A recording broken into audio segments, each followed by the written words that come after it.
So, chapter 1 is the right to be rich. The first question you have to ask yourself is, do I have the right to be rich? Do you have beliefs that you've picked up in your life?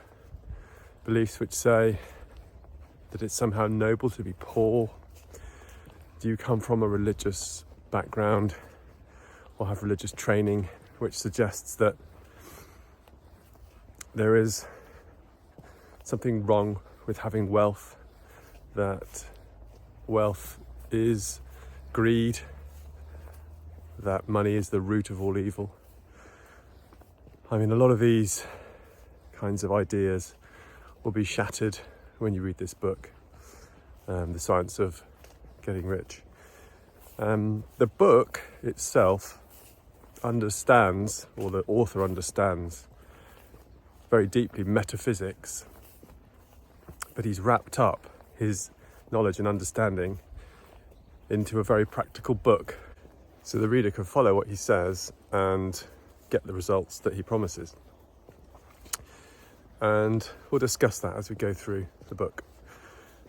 But this chapter, which is an excellent chapter in terms of dispelling all of these kind of socialist thinking that predominates nowadays. The fact of the matter is, you are here on Earth, and your life and the impulse behind your life is to live as fully as you can. And in order to do that, you are going to need money. That's the way that society is arranged, and you're going to need money to live your life to the fullest, to do what you want to do, to help who you want to help, to have a family, to maybe create a business and benefit the world in the way that you see fit, to put your energy into the causes which are important to you, and to live a life of physical, mental and spiritual fulfillment. You need time, you need money,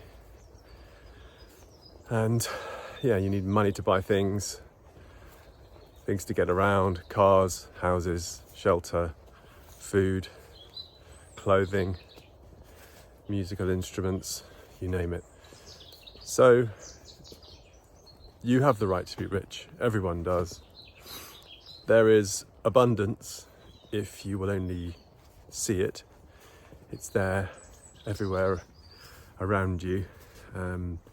If you've been listening to people who tell you otherwise, then stop listening to them and start reading or listening to this book. I have the audiobook version, which I listen to, but you can I think you can even buy this book. You can even get this book online. It doesn't cost anything. But I recommend buying a good edition, because there is some editing which cuts out certain words and meanings, and I think the Penguin version is well worth a look. It's got a gold cover with a white frame and black letters. It costs about £8 on Amazon. So read the chapter and read it several times. Start to absorb what it says and start to train your mind into abundance rather than the lack that it's currently in. It's easy to get caught up in life and to start thinking that other people are taking away your money, and it's the current thinking nowadays, banks are stealing all the cash. I mean, they are, but there are plenty of people out there who are doing very well for themselves. So don't make excuses. get rich. Anyway, drop me a note and I'd love to hear from you. Cheers.